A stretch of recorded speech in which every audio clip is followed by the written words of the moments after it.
በስመ አብ ወወልድ ወመንፈስ ቅዱስ አሐዱ አምላክ አሜን። የተወደዳችሁ እግዚአብሔር ቤተሰቦች እናታችን እመቤታችን ቅድስት ድንግል ማርያም አስራት ቃል ኪዳን ልጆች ወደደን በፍቅርን በአንድያ ልጁ በኢየሱስ ክርስቶስ ፍጹም ሰላም እንደምንቆያችሁ አሜን። የአምላካችን ስም ዘወትር የተመሰገነ የተወደሰ ይሁን። የቅዱስ ሉቃስ ወንጌል ጥናታችን እንቀጥላለን። እግዚአብሔር አምላካችን በቸርነት እንዲያስተምረን የእርሱ ቅዱስ ፈቃዱ ይሁንልን። የቅዱስ ሉቃስ ወንጌል ምዕራፍ 1 ከቁጥር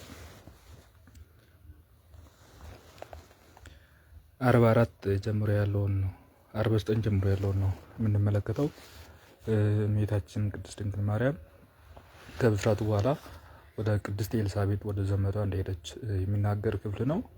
በእውነት የእመቤታችን ትህትና እናደንቃለን። እመቤታችን ቅዱስ ገብርኤል አምላክ አንቺ ይወለዳል ብሎ ነግሯት ነበር።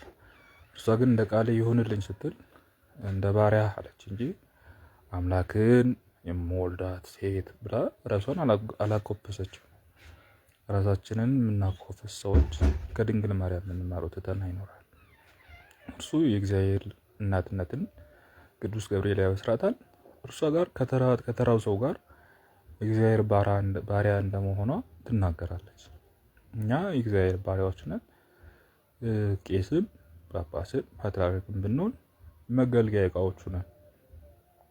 ብፁዕ ቅዱስ ንጹሕ ሲባል ንጹሕ ብፁዕ ቅዱስ የሚለውን የሌላውን ሳይሆን መመልከት ሁሌም ባሪያነታችንን ባሪያን እንደፈለጉ አድርጎ ጌታው ቢጠቀመው የጌታው ዕቃ እኛም የእግዚአብሔር ዕቃዎቹ ነን።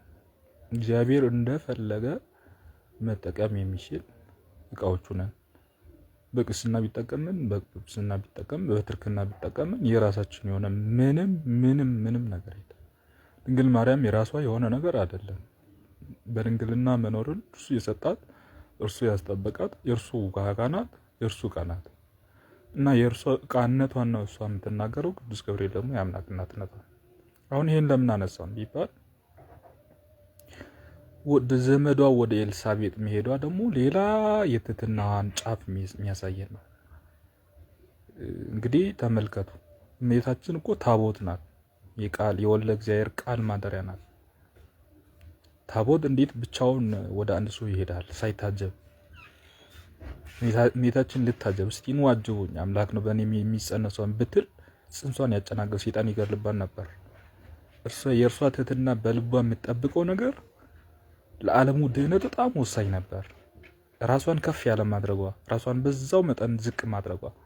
በነገራችን እንደሚታችን ዝቅ ያለ የለም። ለምን ይባል? እንደሚታችን ከፍ ያለ ባለመኖሩ በማወቅ ዝቅ የሚያድ ከፍ ይላል ብለን ቅዱስ ማቴዎስ ወንጌል ላይ ተነጋግረናል።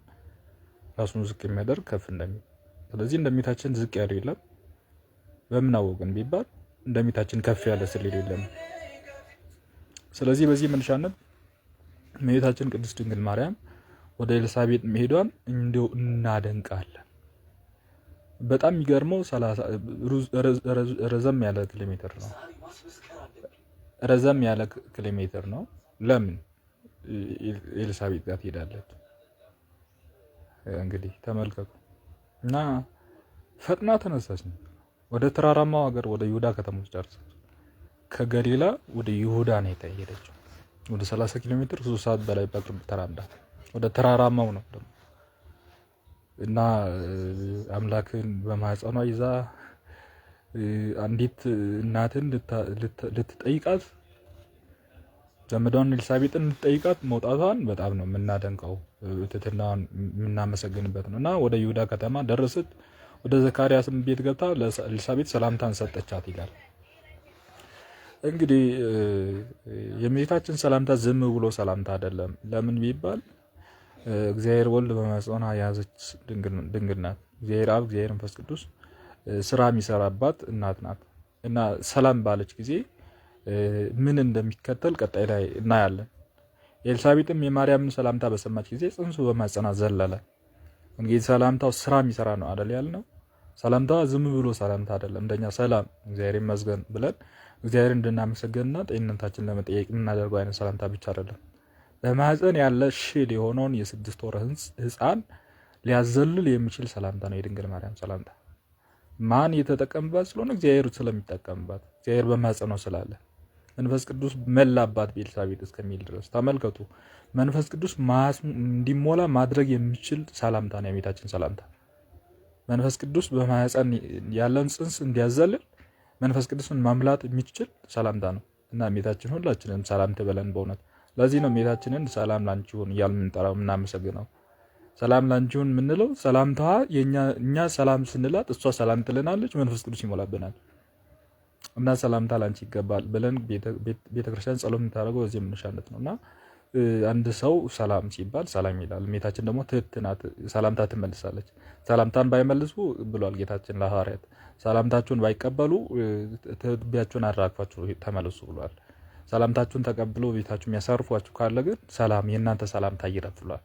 እመቤታችን ሰላም ስንላት ሰላም ትለናለች። ትዕቢት ያለባት አይደለች። ብቸኛው ዲያብሎስን ድል መንሸት ትዕቢት ነው። በነገራችን ዲያብሎስ ትዕቢተኛ ስለሆነ ትዕቢተኞች የሆኑ ሰዎችን ይወዳል። እመቤታችን ትት በመሆኗ ዲያብሎስን ድል አድርጓለች። ትሑታንን ማሸነፍ አይችልም። ብቸኛው ዲያብሎስ ጋር የሌለው ነገር ከቅድስናዎች መካከል ብቸኛው የሌለው ነገር ትሁት መሆን። ሌላው ቢሆን ጾም ቢሆን አለለት እድሜ ልክ አይበላም።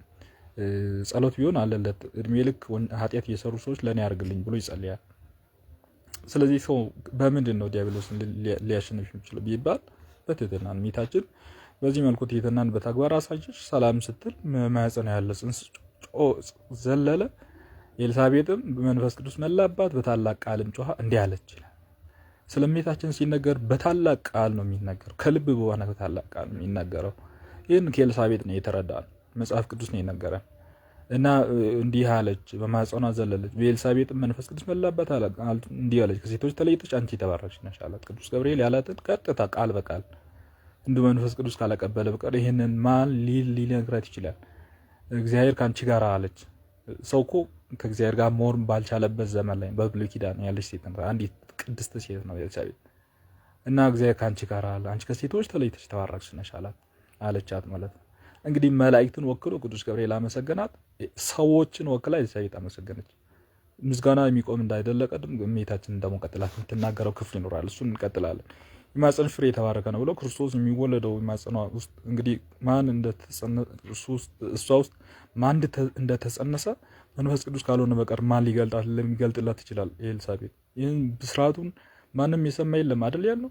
ስለዚህ ኤልሳቤጥ ለካ መንፈስ ቅዱስ ሰላም ባለቻት ጊዜ ኤልሳቤጥ ውስጥ መንፈስ ቅዱስ ስራ ሰርቶ የማኅፀን ፍሬ ያለሽ አንቺ ብላቴና 15 ዓመት ብላቴና ብትሆኝም የማኅፀን ፍሬ ያለሽ፣ ፍሬሽም ደግሞ እግዚአብሔር ብሩክ ነው። ፍሬሽ ብሩክ ነው። ብሩክ የብሩካን ሁሉ ብሩክ ክርስቶስ ነው። ፍሬዋ ብሩክ ድንግል ማርያም ክርስቶስ ነው። የድንግል ማርያም የድንግልና ፍሬ፣ የንጽህና ፍሬ፣ የቅድስና ፍሬ እርሱ ክርስቶስ በማኅፀኗ ያለው እና በማኅፀንሽም ፍሬ የተባረከ ነው አለ። የሆድሽም የቃልሽም የአነጋገርሽም የአንገትሽም የዓይንሽም አይደለም ያለችው የማኅፀንሽ ፍሬ የተባለ ክርስቶስ፣ የማኅፀኗ ፍሬ ክርስቶስ ደም ከፍሎ የወሰድላት መሆኑን ክርስቶስ እንደ ሰው ደም ከፍሎ የወሰደ የድንግል ማርያምን አጥንት ደም ሙሉን ወስዶ በማኅፀኗ 9 ወር ከ5 ቀን ተጠንዞ የሚወለደውን ስታመለክት የማኅፀንሽን ፍሬ የተባረከ ነው ብላ እናትና ልጅ ማመስገንን አሳየችን ቅድስት ኤልሳቤጥ። ቅዱስ ገብርኤል እናትና ድንግል ማርያምን አመሰገነ። ኤልሳቤጥም እንዲሁ ደገመችው። እንደውም መረጃ በሁለት ይጸናል በሶስት ይጸናል ቢባል የምስክር በሁለት ይው ቅዱስ ገብርኤልና ቅዱስ ኤልሳቤጥ። አሁን ድንግል ማርያምን ስናመሰግናት ክርስቶስ የሚቀየም የሚመስላቸው ሰዎች ይኖራሉ። በጭራሽ እናትን እኔ ያመሰገነልኝ ሰው ወደዋለሁ እንጂ እንጥለዋለሁ። እናቴን ክርስቶስ እናቱን ያመሰገናትን ሰው አንዴ ጣዖት አመለካችሁ፣ እንዴት እናቴን ታመሰግናላችሁ? እኩል ከኔ ጋር አረጋችሁ ሊል ነው። እኩልም ማድረግ በትክክል አይቻልም፣ አናደርግም ጭምር። ግን ምስጋና እንደ ኤልሳቤጥ እናመሰግናታለን። በታላቅ ቃልም ጮኻ እንዲህ አለች፣ ከሴቶች ተለይተሽ አንቺ የተባረክሽ ነሽ፣ የማኅፀንሽ ፍሬ የተባረከ ነው። የጌታዬ እናት ወደ እኔ ትመጪ ዘንድ እንደምን ይሆንልኛል? እነሆ በታላቅ ወደ እኔ ትመጪ ዘንድ እንደምን ይሆንልኛል የሚለው ትህትና የኤልሳቤጥ ደግሞ ይደንቃል። ኤልሳቤጥ ማለት የ90 ዓመት ሽማግሌ ወይ አሮጊት እናት ናቸው። ድንግል ማርያም 15 ዓመት ብላቴና ናት። ለ15 ዓመት ብላቴና ወደ እኔ ትመጪ ዘንድ ይትፍልኛል የሚለው መንፈስ ቅዱስ ገልጿት የእግዚአብሔር እናት መሆኗን ካልተረዳሽ በቀር ይህን ልትል የሚያስችላት ሌላ ምንም ግራውንድ የለም። ዘመዷ ናት፣ እንደ ልጅ ልትታዘዝ 15 ዓመት ብትሆና ምንም እንደንቅ ነገር የለም። ግን የምትመጣ የአምላክ እናት እንደሆነ መንፈስ ቅዱስ ገልጾላት ወደ እኔ ትመጪ ዘንድ እንዴት ይሆንልኛል አለች። ይህንን ይገርማቸዋል። ቅዱስ ዮሐንስ መጥምቅ ቅዱስ ዮሐንስ ወንጌል ላይ ተነጋግረናል። ወደ እኔ ትመጣ ዘንድ ፍሬ የተባረከ ነው ጌታ እናት ወደ እኔ ትመጪ ዘንድ እንደምን